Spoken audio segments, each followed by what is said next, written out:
अच्छा सुन, वो पुणे से जो पार्टी आनी थी उनसे बात हो गई तेरी? Oh shit. ओह शिट मतलब? अरे यार अतुल, अब ये मत कहना कि तू उनसे बात करना भूल गया। अरे हाँ भाई, मैं मिस कर गया यार। Shit shit shit. अबे यार, तुझे पता है ना कि वो मीटिंग कितनी जरूरी थी, ऐसे कैसे भूल गया तू? भाई माफ कर दे, पता नहीं कैसे माइंड से स्किप हो गया यार। चल छोड़, अब क्या कर सकते हैं। नहीं नहीं, मेरी गलती है, सच में बड़ी मिस्टेक हो गई। अबे तभी तो कहता हूं कि एक सेक्रेटरी रख ले जो तेरा सारा शेड्यूल तुझे याद दिलाती रहे। लगता है अब उसके बिना काम चलेगा भी नहीं। और सुन, रखियो तो भाई कोई मस्त सी लड़की रखियो, ताकि हम भी उसे देख के खुश होते रहे। चल ठरकी। अतुल और कुणाल बहुत अच्छे दोस्त थे। पहले स्कूल और फिर दोनों एक ही कॉलेज में साथ पढ़े थे। अतुल जितना शांत और समझदार था, कुणाल उतना ही चंचल और चुलबुला था। दोनों में खूब जमती थी। दोनों ने कॉलेज में ही तय कर लिया था कि वो किसी की नौकरी नहीं करेंगे, बल्कि अपना कारोबार खुद खड़ा करेंगे। इसीलिए कॉलेज पास करने के बाद ही दोनों ने पार्टनरशिप में एक कपड़ा मिल खोल ली। उनकी मेहनत रंग लाई और कारोबार चल पड़ा। लेकिन काम का लोड ज्यादा होने की वजह से अतुल को अब एक सेक्रेटरी की जरूरत थी, जिसके लिए उसने अखबार में ऐड निकाला। अखबार में छपा ऐड घर घर पहुंच गया, पूजा के घर भी, जो अपनी माँ सविता के साथ एक चौल में रहती थी। पिता के गुजर जाने के बाद उसकी माँ सविता ने बड़ी मुश्किलों से पूजा को पढ़ाया लिखाया था। पूजा बहुत मेहनती और होनहार थी और हर तरह से एक अच्छी नौकरी की हकदार थी। हालांकि उसके ये सारे गुण तब फीके पड़ जाते थे जब लोग उसके काले रंग को देखते थे। माँ, ये देखो, यहाँ एक सेक्रेटरी की जॉब के लिए वैकेंसी है। अरे वाह, तो तू ट्राई करना। हाँ माँ, सोच तो रही हूँ। अरे इसमें सोचना क्या है, कोशिश तो कर। माँ, इन्हें सेक्रेटरी चाहिए और आपको तो पता है ना कि ऐसी जॉब के लिए पढ़ाई लिखाई से ज्यादा सब लड़कियों की सुंदरता देखते हैं। पिछली बार क्या हुआ था आपको याद है ना? अरे हर आदमी एक जैसा नहीं होता। तू काली है तो क्या हुआ, तेरे अंदर कितनी खूबियां हैं ये तू खुद भी नहीं जानती। चल तैयार हो जा और जा इंटरव्यू देने, बाकी सब भगवान पर छोड़ दे। ठीक है माँ। पूजा तैयार होकर अतुल की फैक्ट्री में पहुंची। वहां पहुंचते ही उसके होश उड़ गए, क्योंकि वहां पहले से ही 7 से 8 लड़कियां अपना रिज्यूम लेकर बैठी हुई थीं, जो देखने में एक से बढ़कर एक थीं। पूजा समझ गई कि उसकी नौकरी तो लगने से रही, लेकिन फिर भी उसने अपनी माँ की बात को याद कर पूरे कॉन्फिडेंस से इंटरव्यू दिया। अतुल भी पूजा के स्किल्स और उसकी बातचीत से बहुत इंप्रेस हुआ और फिर उसने पूजा को ही नौकरी दे दी। लेकिन फिर अबे ये कौन थी बे? ऐसा लगा जैसे डामर में ना कराई हो। अरे तू भी ना यार। अरे वो मेरी नई सेक्रेटरी है, कल से ज्वाइन करेगी। अबे यार, पूरी दुनिया में तुझे इससे सुंदर लड़की नहीं मिली कोई है? चुप कर। मैंने उसका रंग देखकर नहीं बल्कि उसका टैलेंट देखकर उसे नौकरी दी है। पता है, उसका अकाउंट्स बहुत स्ट्रांग है। अतुल की बात सुनकर कुणाल को बहुत गुस्सा आया और वो बिना कुछ कहे वहां से चला गया। उधर जॉब मिलने की खुशी से पूजा फूली नहीं समा रही थी। माँ एक खुशखबरी देनी है। हाँ, मुझे भी तुझे कुछ बताना है। माँ, मेरी जॉब लग गई, कल से ज्वाइन करना है। हे भगवान, तेरा लाख लाख शुक्र है। लगता है हमारे दुख भरे दिन अब दूर हो रहे हैं। पूजा, तेरी जॉब लग गई और वो किशन जी का बेटा। कौन, श्याम? हाँ वही, वो तुझसे शादी करने को तैयार हो गया। बस वो क्या माँ? उसे दहेज में कार चाहिए, पर तू चिंता मत कर, मैं सारी जमीन और जेवर बेच दूंगी, पर तेरी शादी अच्छे घर में हो जाएगी मेरी बेटी। मैंने तो उन्हें हाँ कर दी है। वो कह रहे थे कि अगले महीने वो सगाई के लिए आएंगे। तू खुश तो है ना बेटी? पूजा कुछ न बोल सकी। वो जानती थी कि उसकी शादी कितनी मुश्किल से हो रही थी। वो बस रोते हुए अपने कमरे में चली गई। अगले दिन से पूजा ने अतुल के यहाँ काम संभाल लिया। पूजा ने आते ही सबसे पहले अतुल का टाइम टेबल फिक्स किया। सारी मीटिंग्स, डील्स पूजा सबका ख्याल रखती। अतुल उसके काम से बहुत खुश था। कुछ ही दिनों में पूजा अकाउंट्स भी संभालने लगी। अब तो अतुल अपने हर फैसले में पूजा से राय लेने लगा। सब ठीक चल रहा था। फिर एक दिन, सर, मुझे आपसे बहुत जरूरी बात करनी है। क्या हुआ पूजा? तुम इतनी घबराई हुई क्यों हो? सर, आपके साथ बहुत बड़ा धोखा हुआ है। मतलब? सर, आपके बिजनेस पार्टनर कुणाल ने आपके साथ विश्वासघात किया है। क्या बोल रही हो पूजा? होश में तो हो? वो मेरा दोस्त है, भाई जैसा है मेरे लिए।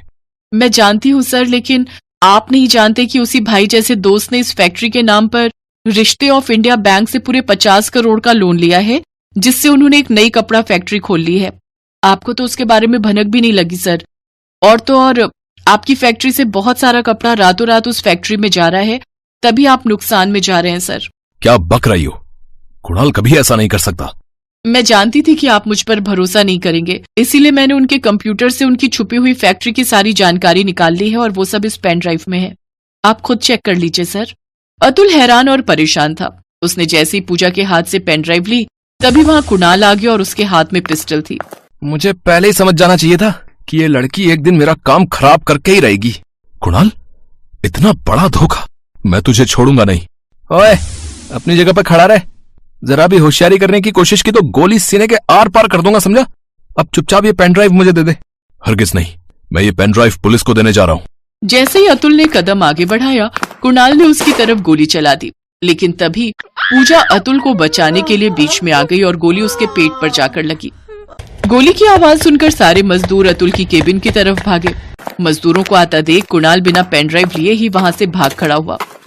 फिर अतुल फौरन पूजा को अस्पताल लेकर भागा। फिर कुछ घंटों बाद, मेरी बच्ची ठीक तो है ना डॉक्टर साहब? आप पेशेंट की कौन है? और ये कौन है?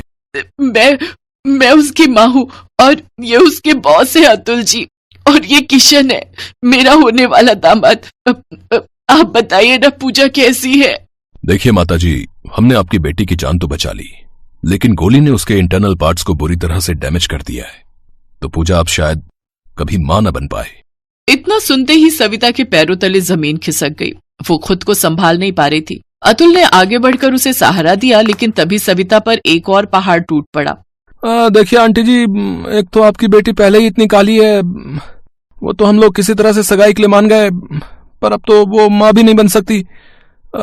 सॉरी आंटी जी, अब मैं पूजा से जो है शादी नहीं कर सकता। पूजा की सगाई होने से पहले ही टूट गई थी।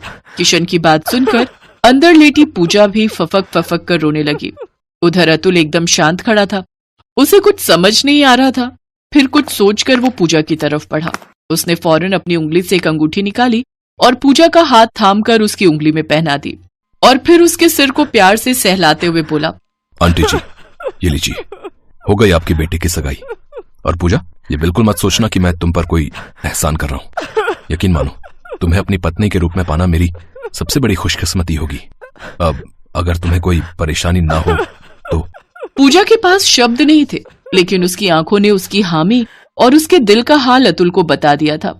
और पीछे खड़ी सविता को भी यकीन नहीं था कि उसकी काली बेटी की किस्मत अब काली नहीं रही, क्योंकि उसकी सगाई अतुल जैसे समझदार लड़के से जो हो गई थी।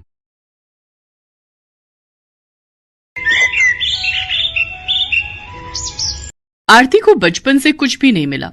उसे ना ही किसी का प्यार मिला और ना ही कोई खिलौने, क्योंकि वो काली थी। दूसरी तरफ आरती की सौतेली बहन पायल को सब कुछ मिला। वो गोरी थी और उसके माता पिता उससे बहुत प्यार करते थे। इसलिए आज जब दोनों बहनों की शादी है, तब पायल को 1 लाख का लहंगा मिला और आरती को कुछ मिला ही नहीं।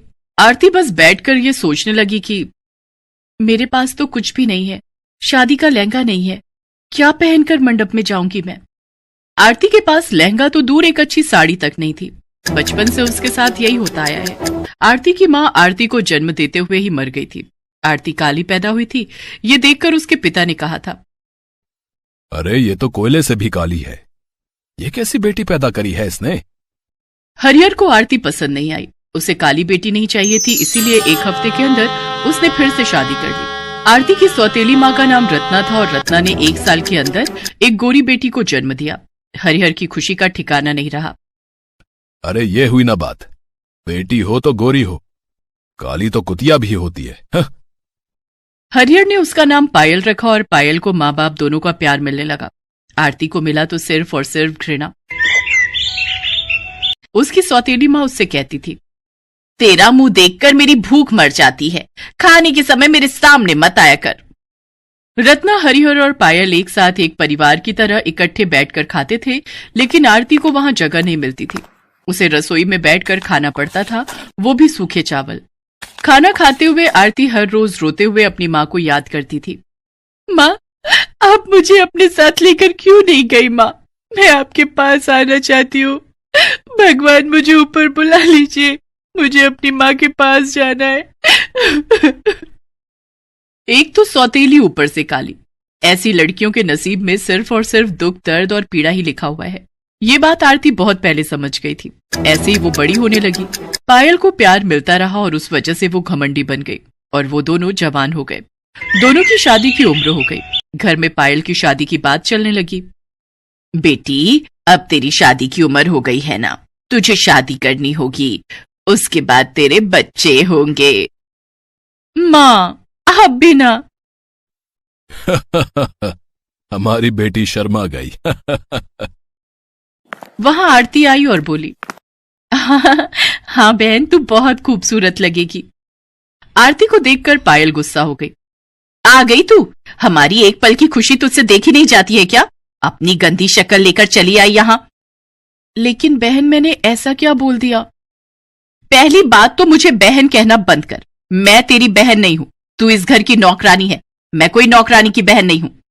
जा भाग यहां से, जाकर खाना बना। अरे, खाने से याद आया, कल पायल को देखने के लिए लड़के वाले आ रहे हैं। आरती, उनके लिए बहुत सारा खाना बनाना, समझ गई? जी पिताजी। आरती वहां से चली गई। अगले दिन पायल को देखने के लिए लड़के वाले आए। लड़के का नाम आलोक था। आलोक अपनी माँ के साथ आया था। साथ में उनका नौकर रघु भी आया था। आते ही आलोक की माँ जानकी ने हंसते हुए कहा, हरिहर जी, हम एक नौकर को लाए हैं हमारे साथ। आपको कोई तकलीफ तो नहीं है? वो बात ऐसी है कि हम उसके बिना कहीं जा नहीं सकते। नहीं नहीं, कोई बात नहीं जी। आइए आइए, अंदर आइए। रघु के साथ जानकी और आलोक अंदर आए। रघु भी बचपन से उन लोगों के साथ ही है। जानकी और आलोक सोफे पर बैठ गए और रत्ना पायल को लेकर हाजिर हो गई। वाह, पायल तो दिखने में बहुत अच्छी है। अरे वाह बेटा, एक नजर में पसंद भी कर लिया। वो लोग बैठकर गप्पे शप्पे लड़ाने लगे और तभी आरती खाना लेकर आ गई। ये लीजिए, आप लोगों के लिए खाना लाई हूं, खा लीजिए नहीं तो ठंडा हो जाएगा। हरिहर जी, ये कौन है? अब ये हमारे घर की नौकरानी है। अच्छा, पायल बेटी, तुम्हें खाना बनाना आता है ना? पायल को खाना बनाना नहीं आता था, इसीलिए वो चुप रही। जानकी और आलोक ने आरती का बनाया हुआ खाना खाया और उन लोगों को बहुत अच्छा लगा। वाह वाह, खाना तो बड़ा स्वादिष्ट है। लेकिन हरिहर जी, ये तो आपकी नौकरानी ने बनाया है, लेकिन मुझे आपकी बेटी के हाथ का कुछ खाना है। वो असल में मेरी बेटी को खाना बनाना नहीं आता है। तो फिर ये शादी नहीं हो सकती। शादी के बाद हम खाएंगे क्या? तभी हरिहर के दिमाग में एक आइडिया आया। क्यों ना रघु के साथ आरती की शादी कर दी जाए। आरती भी आपके ही घर में चली जाएगी और हर रोज खाना बनाकर खिलाएगी।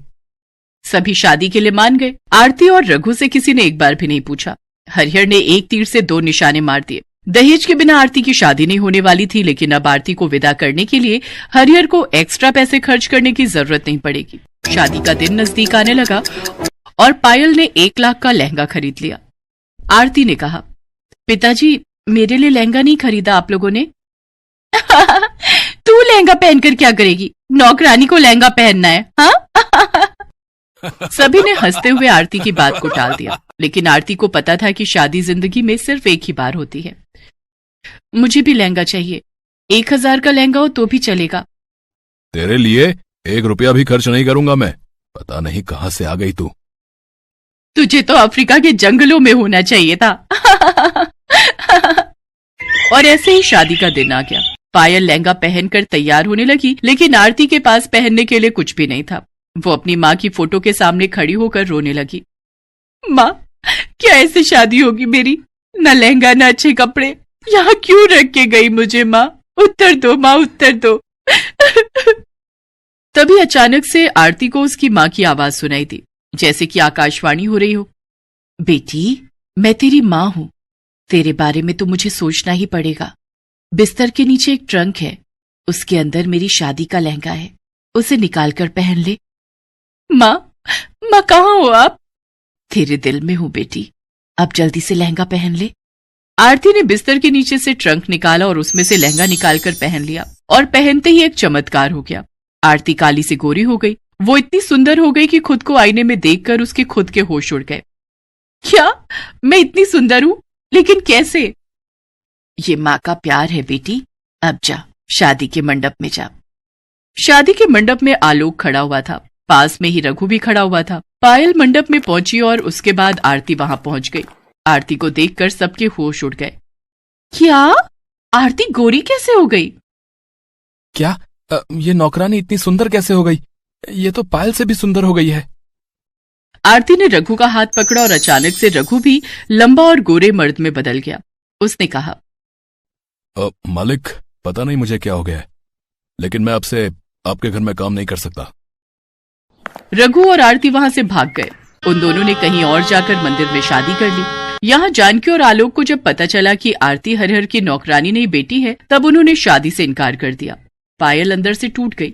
अपनी माँ के आशीर्वाद से आरती ने रघु के साथ बहुत दूर जाकर घर बसाया और वो दोनों लहंगा बनाकर बेचने लगे। इस तरह वो दोनों एक खुशहाल जिंदगी बिताने लगे और यहाँ पायल से किसी ने शादी नहीं की। वो 1 लाख का लहंगा लेकर पूरा जीवन कुंवारी ही रह गई।